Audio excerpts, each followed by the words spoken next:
They said they'd be back in an hour. I believed them. I waited outside the bakery with a paper bag full of muffins and a plastic cup of coffee growing colder in my hand.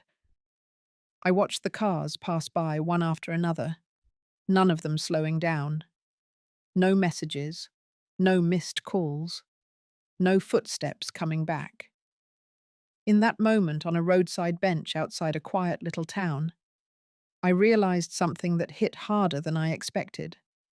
I was alone, not just for now, maybe for good. We had planned the road trip for weeks. Joel said it would be simple, a long weekend, a chance to see the coast again before the rainy season set in. He offered to drive. Marissa said she'd find the rentals. I just had to pack food and bring my old maps. Something about making it feel like the way it used to be when Joel was a boy, and I would navigate from the passenger seat circle roadside diners, in pen hum along to the radio. I baked banana bread, made sandwiches, even wrapped the silverware in paper napkins. I folded Joel's sweatshirt the way he liked it, and brought Marissa the tea she always claimed helped her sleep on long rides. I wasn't just tagging along, I was part of it. We stopped in a town I used to love. Small, tucked between hills with one street that held a bakery I hadn't seen in years. Joel pulled into the lot, said he and Marissa wanted to stretch their legs, grab gas, and come back to pick me up. They told me to grab something sweet, said they'd be gone an hour tops. That was at 10:47 in the morning. I remember because I looked at the bakery clock. It was shaped like a cinnamon roll and always 5 minutes fast. I sat on the bench outside with 2 bags, one for each of them. I watched people come and go. I waited. By noon, the muffin bag had wilted. My phone, the one Joel upgraded for me, showed no signal. I didn't have my wallet, no keys, no car, just a half cup of coffee and a rising feeling in my chest that I didn't know how to name. By 2, the bakery owner asked if I was all right. I nodded, said they'd be back soon, but they didn't come back. Tell me, have you ever sat somewhere too long until the place starts to feel like a witness to something unspoken? That's what that bench became. Not just a seat, a sign, a moment that split before and after. And I still remember the sound of every car that wasn't theirs. I stayed in that town until dusk. The bakery closed early. The streets emptied fast once the sun dipped behind the hills. I sat on the bench until the shadows stretched long and cold across the sidewalk. When I stood up, I could feel the weight in my knees. That weight only comes when you've waited too long for someone who's not coming back. I walked to the edge of town toward the gas station Joel had mentioned. No sign of the car, no note, nothing. The attendant let me use the payphone out back. I called a number I still remembered by heart. No answer. I tried again. Still nothing. Eventually, a man filling his truck offered to point me toward the nearest bus stop. Said the Nightline might get me part of the way. I thanked him and walked there slow, the straps of my bag cutting into my shoulder. The bus was old, the seats stiff. I paid in cash, using the few small bills I had tucked in the side pocket of my jacket. The driver didn't speak.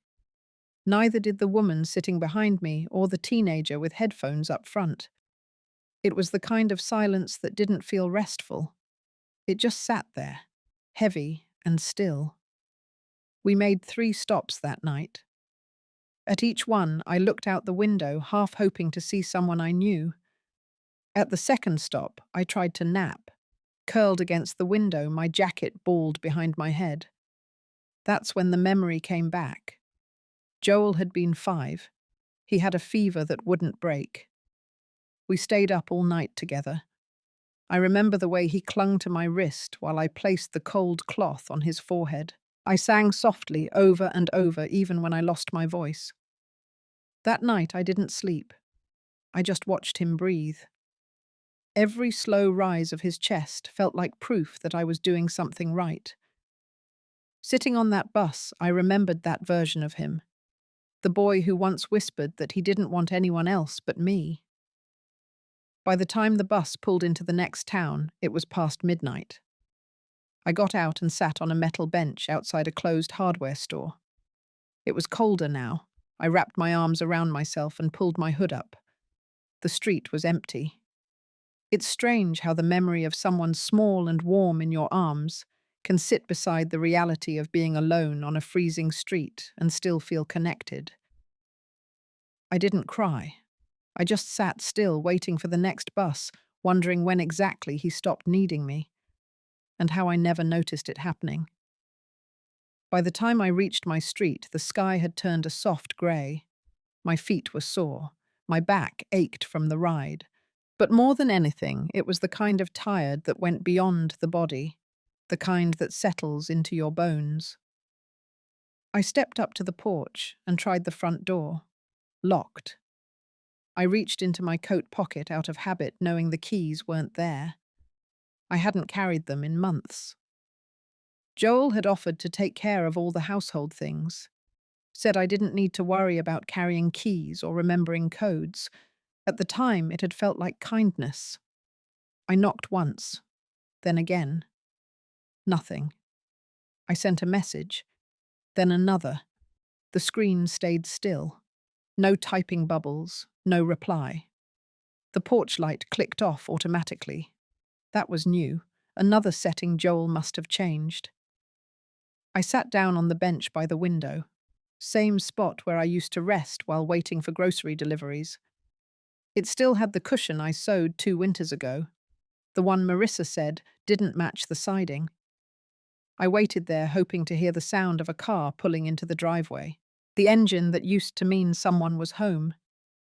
The hours passed. I checked my phone again. No response. It was getting cold. I wrapped my coat tighter, pulled my hood up, and leaned against the wooden frame. My stomach was empty, but I didn't feel hunger, just a hollow quiet. By nightfall, I gave up knocking. At some point, I must have drifted into sleep because the creak of the porch woke me. It was Lila, my neighbor from next door. She had lived alone since her husband passed. We weren't close, not in the way people tell each other everything. But we had shared enough cups of tea and swapped enough stories at the mailbox for her to notice when something was wrong. She stood there in her robe and house slippers, holding a flashlight and a frown. She didn't ask what happened. She just said I looked cold. I followed her inside. Her place smelled like lemon balm and wood polish. She handed me a blanket and poured tea without a word. I sat at her kitchen table, fingers curled around the warm mug. Later that night, I tried Joel again. Still no reply. I stared at the screen, rereading my own words. They looked strange now, like a voice echoing into a space that no longer existed. That night I slept on Lila's couch, not because I wanted to, because I had nowhere else to go. And for the first time, I understood what it meant to be outside of your own life. Not visiting, not passing through, just locked out, quietly, entirely. Lily's FaceTime call came unexpectedly late one evening. Her small face filled the screen, eyes bright, but trembling with something I couldn't quite place. She held the phone with both hands, as if it were fragile enough to slip away. Her voice was quiet, breaking through the silence between us. She told me things no child should have to say. That they didn't want anyone to see me anymore. That Mum said I wasn't capable, that I couldn't handle the money. Her words landed softly, but they cut deeper than any shouted insult. The truth was no longer whispered behind closed doors.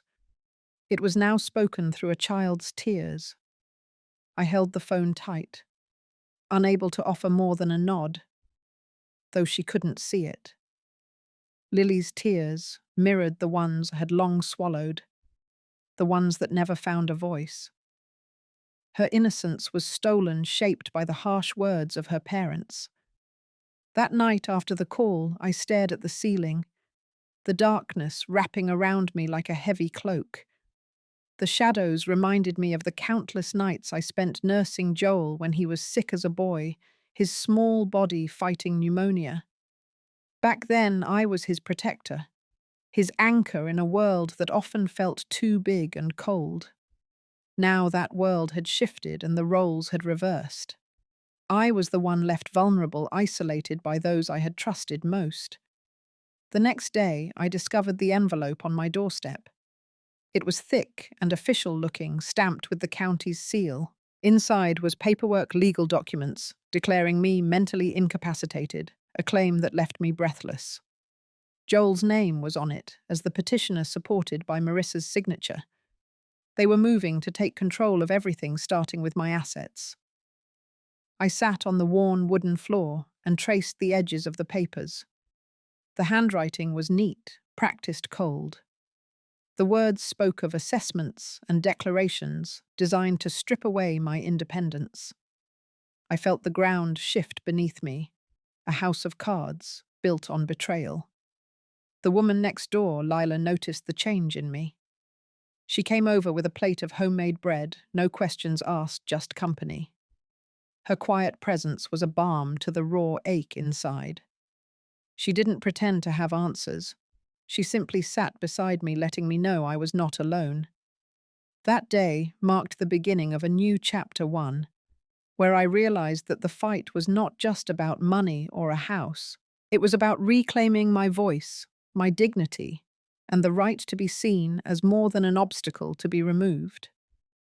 The battle ahead was daunting, but for the first time in a long time, I felt a flicker of something I hadn't dared hope for: determination. The next morning, I stood in front of a filing cabinet that hadn't been opened in over a decade. It sat in the back corner of the garage, dusty and dented its drawers, stiff with age. That's where Bill kept everything: our mortgage documents, insurance forms, and tucked somewhere inside the last copy of his will. I pulled each drawer carefully, flipping through yellowed pages, brittle folders with labels I had written long before Joel met Marissa. Finally, in the back of the bottom drawer, I found it. A manila envelope with Bill's handwriting across the front. My name. And the date he had signed it 13 years ago. Inside were the original documents. The will was clear. In the event of his death, I would retain sole control of the house and our savings. Only upon my passing would Joel inherit anything.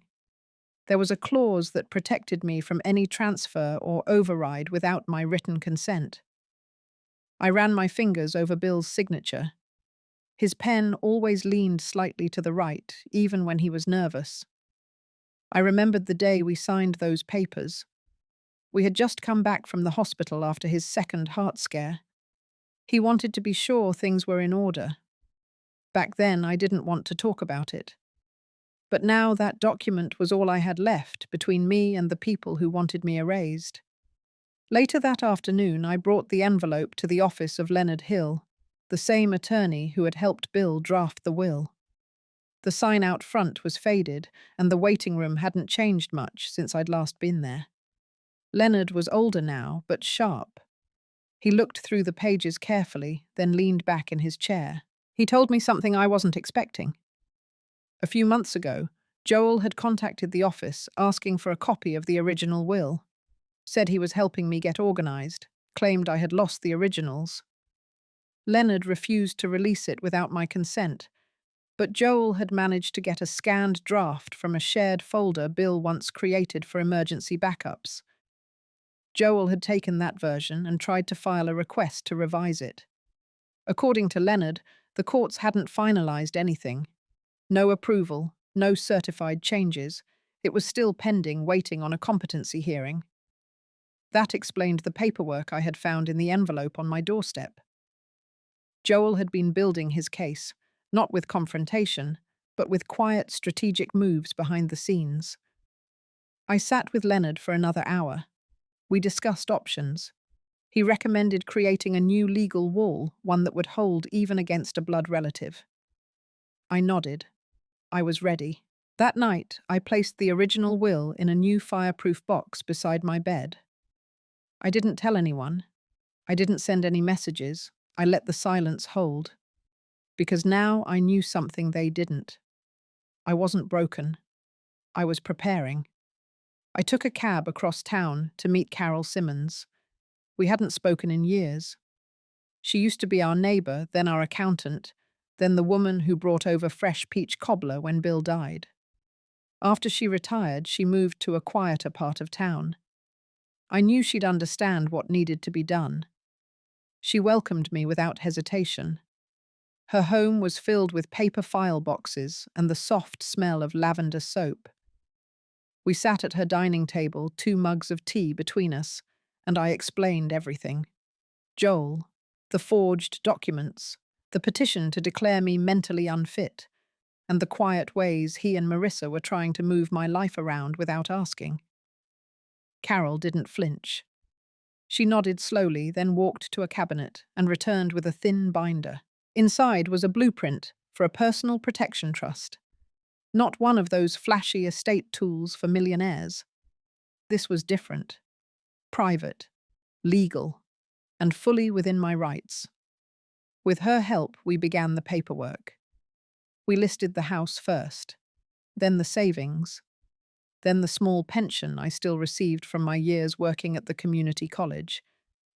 Every line of the form made my hands shake a little less. The trust wouldn't belong to Joel, wouldn't belong to any family member. It would be held and protected under the name of the Pierce Living Foundation. A name Carol came up with half in jest, half out of respect for what I had endured.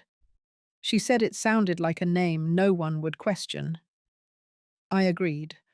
Carol became the trustee. I remained the primary beneficiary. There would be no inheritance rights, no default succession. It was a clean legal wall, one that could not be broken without my consent or death, and even then it was shielded. We filed the paperwork the next morning. I returned home just before lunch. Joel and Marissa were out. The house was quiet. I made myself a sandwich, swept the kitchen floor, and moved my old photo albums from the living room to my closet. No one noticed. I didn't announce what I had done. I didn't hint or warn or leave a folder on the kitchen table. Silence had always been their weapon. I figured it could be mine too. That night, Joel mentioned something about paperwork taking longer than expected. I nodded. Marissa brought up the lawyer again, asked if I'd be open to signing a few things to make things easier. I smiled and excused myself. I lay in bed, the fireproof box at my feet, and stared at the ceiling. The house no longer felt like a trap.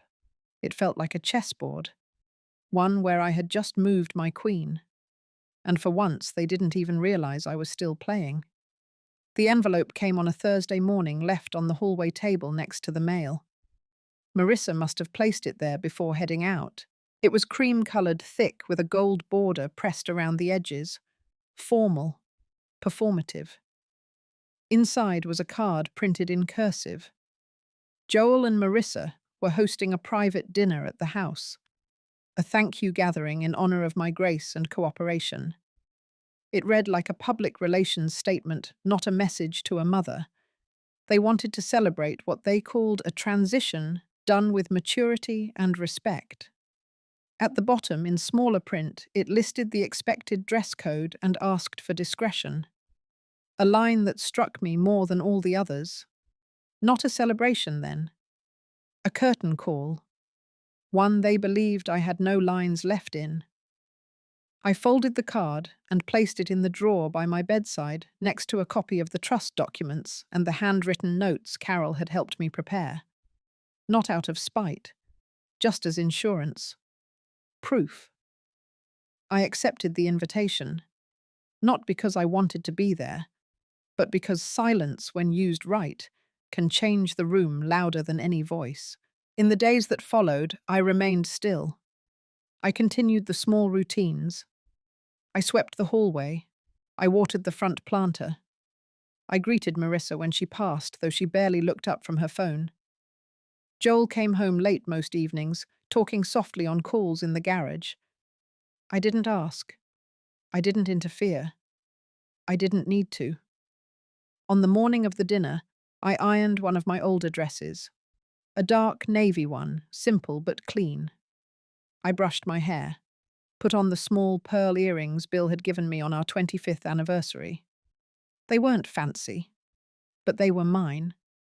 The dining room had been rearranged, new tablecloth, rented glassware, candles in the corner. Joel greeted me with a smile that didn't reach his eyes. Marissa was busy directing the caterer. She didn't say hello. There were 7 guests, all family friends I hadn't seen in years, neighbors, a few of Joel's colleagues, people who probably didn't know what this night was meant to seal. Dinner moved quickly. Toasts were short. Joel stood at the head of the table and spoke about growth family legacy. Marissa added a note of gratitude for the ease of this past year. Their words polished the surface, but I heard the subtext clearly. You stepped aside. You accepted your place. I raised my glass when expected. I smiled when someone looked my way, but I didn't speak. Not yet. Because I hadn't come to be polite. I had come to be remembered. And I had brought more than gratitude. In my purse, beneath a folded napkin, rested a copy of the amendment clause from Bill's original will. The one Joel never thought I kept. The one that said any heir who isolated or manipulated the grantor for personal gain would be permanently disqualified from inheritance. And tonight, that truth would no longer be hidden. The dining room buzzed with low voices and wine glasses clinking softly. The chandelier flickered above, casting warm gold across the polished table. Joel stood near the head, half smiling as he adjusted the cuffs of his shirt. Marissa paced beside the kitchen door, whispering to a server. Guests were starting to relax their small talk, flowing more freely with each course. I sat in the middle of the long table, not quite at the head, not quite at the foot, right where they wanted me. Present, but silent. Decorative.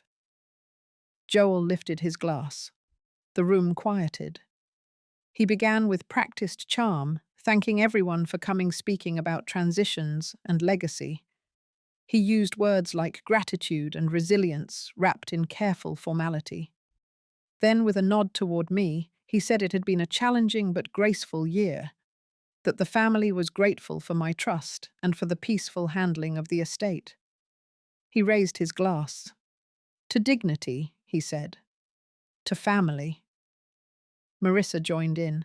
She praised how I had accepted the changes, said it was a gift to the next generation. Her voice softened in that way she used when trying to appear thoughtful. I smiled and lifted my glass, then placed it back down without drinking. The string quartet in the corner paused between songs. That was my moment. I reached into my purse and took out a folded page. The room noticed. A few heads tilted. Joel's expression shifted just slightly. I cleared my throat gently. My voice didn't shake. I thanked them for the dinner, for the effort, for the gathering. Then I said I had brought something to read aloud. Just one paragraph. From a document they may have forgotten existed. Joel stiffened but didn't interrupt. I unfolded the paper slowly. It was a copy of the amendment clause from Bill's original will. I read clearly, each word placed like a stone. Any beneficiary found to have used coercion, isolation, or undue influence toward the grantor shall forfeit all rights to inheritance or property benefit, effective immediately and without contest. The words hung in the air longer than the silence that followed. I folded the paper again, tucked it back into my purse, and looked down at my plate. Joel didn't speak. Marissa opened her mouth, then closed it. No one moved for a long moment. Even the servers paused. Then the music resumed, too soft to matter. I excused myself quietly, left the table without ceremony. In the hallway, I looked back once. Joel was staring at his wineglass. Marissa was already whispering into her phone. But the guests sat still, unsure of what they had just witnessed. It wasn't a scene. It was a line being drawn. Clean, legal, unshakable. Not for drama. For record, the morning after the dinner I sat in my room while the house stayed unusually quiet. No footsteps, no music. Even the refrigerator hummed with more caution. I had expected confrontation, or at least a knock on my door. But nothing came. The silence was their answer, and that in itself said everything. I opened my closet and pulled out the old storage bin where I kept family photographs. Most were organized in albums, some in envelopes I had meant to sort for years, but never did. The scent of old paper filled the air as I opened the box and flipped through the pages. There were pictures of Joel as a child, his first school play, his graduation, vacation where we all wore the same matching sweatshirts he used to hate. There were photos of Bill always in the background, always with a hand resting on someone's shoulder. But after a certain point, Joel's photos stopped. No birthdays past his 30th, no pictures from his wedding, nothing from the birth of Lily. All those events had been on their terms, on their cameras, never shared back with me. The absence wasn't dramatic, just gradual. A quiet phasing out, like being cropped out of a life you once carried. That afternoon, Lily came to find me. She walked in without knocking, clutching a crumpled piece of notebook paper and her favorite green hoodie. Her face was flushed, eyes wide like they had been the night she first called me from her tablet. She didn't say much, just wrapped her arms around my waist and held tight. I sat down on the edge of the bed, and she climbed up beside me, knees pulled to her chest. After a while, she whispered, "You're my real family." I didn't correct her. I didn't ask what she meant. I didn't need to. I reached under the bed and pulled out one of the photo albums, the heavy brown one with the gold stitching. I opened to a page with pictures of my garden Bill in his flannel jacket and a younger version of me holding a basket of pears. I gave the album to Lily, told her she could keep it. She flipped through the pages, slowly running her fingers across each image. She stopped at one of Joel, maybe 8 years old, grinning at a picnic table with chocolate on his chin. She smiled, but didn't linger. She turned to a page where Bill and I were dancing at a neighbor's wedding. She asked if I missed him. I said yes. She didn't ask if I missed Joel. She already knew. That evening, I placed a small box by the door of Lily's room. Inside was a second album, one that told the story of a life before everything was measured in legal papers and invitations laced with manipulation. She would grow up with proof, not of the people who tried to erase me, but of the woman who chose not to disappear. Joel and Marissa returned 3 days later. They came in through the back entrance keys, jangling voices low. I was already packed by then. The house was quieter than usual, not because it had emptied out, but because it had finally stopped pretending to be a home. I stayed in my room while they moved through the kitchen and the hallway, their steps sharper, quicker. I heard a drawer open and close, then another, then silence. The kind that comes when something no longer adds up. They had waited too long. Everything of mine had already been sorted. The closet was bare, except for a hanger and an empty shoebox. My journals, books, and photo albums were gone. The dishes I brought from my mother's house were boxed and picked up 2 mornings ago by a second-hand shop.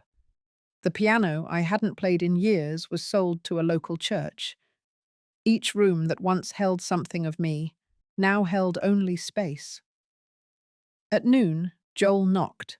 Not hard, just once. He asked if I was up for a conversation. I told him I was heading out. I didn't offer details. He didn't ask for any. He stood in the doorway looking for something to hold on to. Maybe an apology, maybe a reversal. Instead, I gave him the folded envelope that Carol had prepared.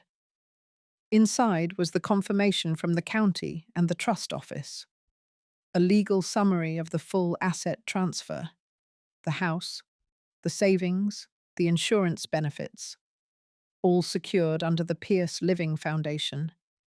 His name wasn't on anything anymore. He read the first few lines, then stopped. The colour in his face shifted. He swallowed hard, but didn't speak. Marissa joined him in the hallway, holding her phone. Her eyes scanned the page over his shoulder, then turned toward me. No one raised their voice. That would have required too much feeling. Instead, she said it was fine. Said it was good that everything was in order. Said they were just glad it was all settled. I nodded. Then I picked up my suitcase. Lila waited outside with her small blue car already running. We had agreed days earlier that when it was time we wouldn't linger. No speeches, no scenes. I stepped out, closed the door behind me, and walked to the car without turning back. Through the front window I saw Joel still standing by the hallway mirror. Marissa's phone lit up in her hand. No one followed me. The ride to the coast was quiet. The sun was starting to lower when we reached the small house I had rented. A single-story place with wind chimes, white siding, and no shared walls. The kind of quiet that didn't ache. That night, I unpacked the last box and made tea in my mother's old kettle. The furniture was mismatched, the floor creaked, but every inch belonged to me. And for the first time in a long while, the silence inside the room felt earned. It was my birthday. I woke with the sound of the ocean brushing against the shore and the faint creak of the wind chime above my porch. The calendar on the wall showed the date in clear, steady ink. I had circled it weeks ago, not out of anticipation, but to remind myself that I could still claim something for myself. No one called, no messages, no cards, not even one of those automated emails with a discount coupon. And somehow that was all right. I brewed coffee slowly. The smell filled the kitchen and drifted into the living room. Outside, gulls moved across the grey sky. The weather was cool, steady. I opened the window a crack and let the salt air in. Lila arrived around 10, carrying a brown paper bag tied with twine. Inside were homemade sugar cookies and a paperback novel about a woman who started over at 70. No balloons, no candles, just presents. We didn't say much. She placed the cookies on the counter, poured herself tea and sat down at the little table by the window. I joined her with a quiet smile. We listened to a cassette of old jazz, the kind that doesn't announce itself but makes the room feel more alive. Later I pulled a thin stack of papers from a drawer. It was the beginning of something I had written weeks ago.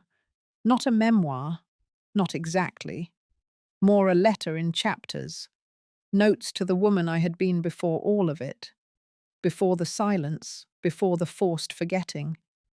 The title was written in pencil on the first page, I Am Not Invisible. Leela read a few lines, nodded, and placed her hand gently over mine. We didn't need to say anything. The words had already done their work. That afternoon we walked along the bluff behind the cottages, the sea to our left, the sky soft with late light. I didn't feel older. I just felt more real. There was no cake, no photos taken, no candles blown out. And yet for the first time in years I felt celebrated. Not by others, by myself. The letter went out on a Monday. I folded the manuscript pages, neatly tied them with a blue ribbon, and placed them inside a manila envelope addressed to the Regional Archive Center. I didn't include a request for publication. I asked only that it be kept, filed, remembered. The story was not for recognition. It was for record. For the woman I once was, for the girl Lily would someday become, and for any stranger who might someday need to know that a quiet life still mattered, that a voice no one asked for still carried weight. A few weeks later, I received a response from the library. A soft-voiced woman named Clara left a message on my landline. She thanked me for the submission and said they had reviewed it. She mentioned a new program, a community initiative, featuring voices of those overlooked or erased by family systems. She wanted to include my words as part of a special collection titled Stories That Stayed Quiet. I called back, gave consent, and that was all. Lila brought flowers the day we got the news, wild ones from the coastal path. We placed them in a chipped glass vase on the windowsill and watched the waves turn silver in the afternoon light. We didn't toast. We didn't cheer. We just sat with it. A moment that asked for nothing but to be witnessed. In the evenings now, I write a little more, not always about the past. Sometimes just about the way the sea changes color at dusk, or the sound of seagulls when the sky clears. Life has become smaller, quieter, but no less meaningful. There is no grand ending, no dramatic closure, only the truth. I was left behind. Then I left quietly, and in that silence I built something that could not be taken. If this story found its way to the quiet places in your heart, I hope it reminded you that you are not alone, that your voice matters even when no one's listening. If you've ever felt forgotten, pushed aside, or silenced, this space is for you. You can leave a thought, a name, or nothing at all. Sometimes simply knowing someone else understands is enough. Thank you for sitting with me in this story.